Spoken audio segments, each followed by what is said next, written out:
Hey, welcome back to the channel. My name's Trent, and today we're going to tie something a little different. We're going to tie a little woolly booger, which hands down one of the most popular flies, streamer flies anyway, out there.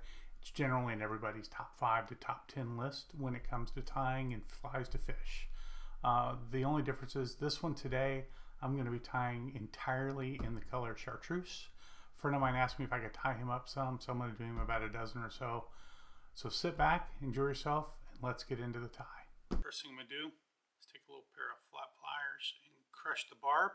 Crush all the barbs on the flies I know that are being fished.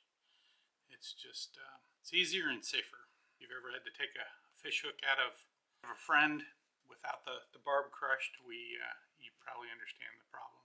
Alright, so the first thing we do is I'm going to put on, I have 3 inches here, and this is the large lead-free wire. And I just measure off how much I put on so I can have an idea of how heavy the flies are, and I get a sense of what a sink rate is. And I know if you're thinking, well, Trent, you know you put 3 inches on, but all your flies look the same when you get done. That is why on this fly, I'm going to use black thread, and I'm telling the buddy I'm tying this for that the black thread will be the heavy flies. He didn't want any bead heads, so those of course would be even heavier with lead and bead. So the first thing we're going to do is we're going to get off some Marabout, and I've just got some Chartreuse Marabout, and I want it roughly the length of the shank of the hook is how big you want the tail. So I'm going to go ahead and put that in, and I'm going to take that forward just a little bit because I think it helps with the smoothing of the body later on in the fly. So we'll clip all that off, come back and just kind of bind all that down nice and tight, like so. Hopefully that lead wire is sticking out on me. There we go. So the next thing I'm going to do is let me get that bound down better. There we go. So the last thing I know that's going to go on here is going to be this is Chartreuse wire. This is a small. And what I'm going to do, I'll tie it on the top, and I'll to show you, and then I'll move it. But what I'm going to do is I'm going to bind it down and then fold this back over on itself and then continue to wind it. And I do that because I like it. I think it adds a lot of strength in case a tooth from a trout or whatever fish you're fishing for catches that, it can't pull it out. So, and I like to keep my ribs. If you watched other flies I've tied, you know I like all my ribbing to be on the bottom.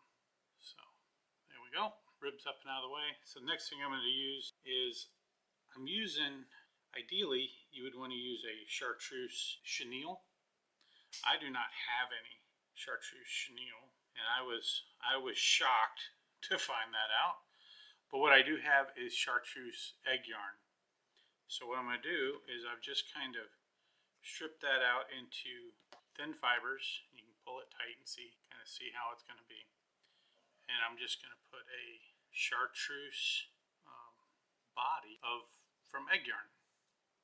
I think it'll work out well, and I'm sure I'll be happy with it. I'm going to give it a little bit of a twist just to give it a little bit more strength, and then just come forward. Now, in doing this, I think this opens up a whole lot of color options for other bodies, for other, maybe like an egg-sucking leech. It'd be kind of neat to use that purple or a hot pink or that roe color. You know, the other colors that you can tie eggs in.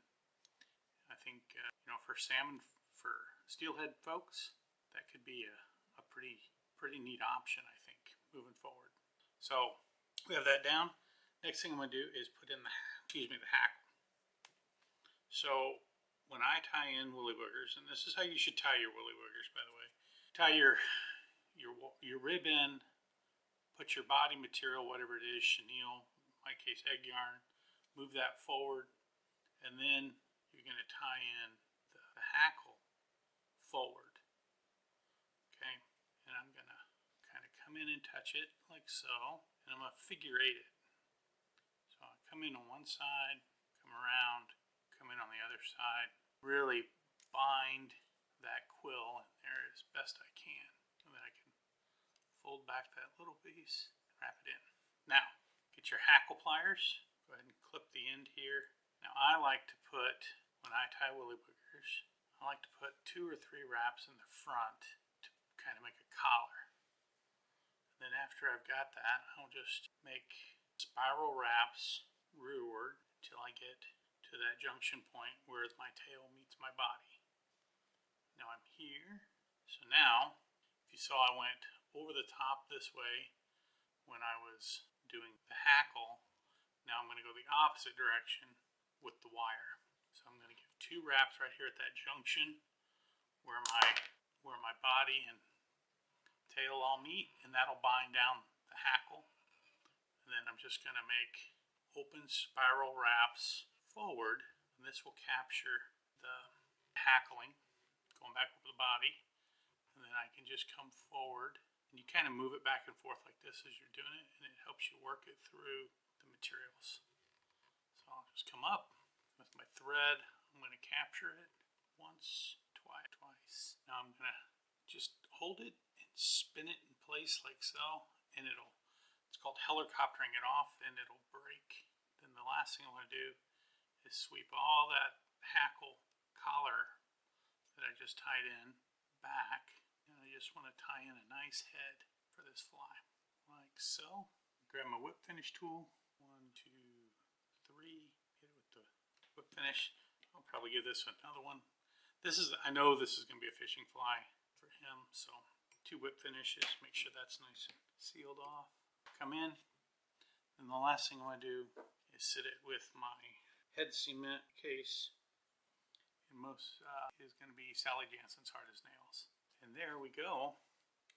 Last thing you can do is, if you have a dubbing brush and you're worried that you trap some fibers, you can always, this is just a piece of Velcro on a popsicle stick, you can brush out that fly just to make sure you didn't capture anything that you didn't want captured underneath the ribbing.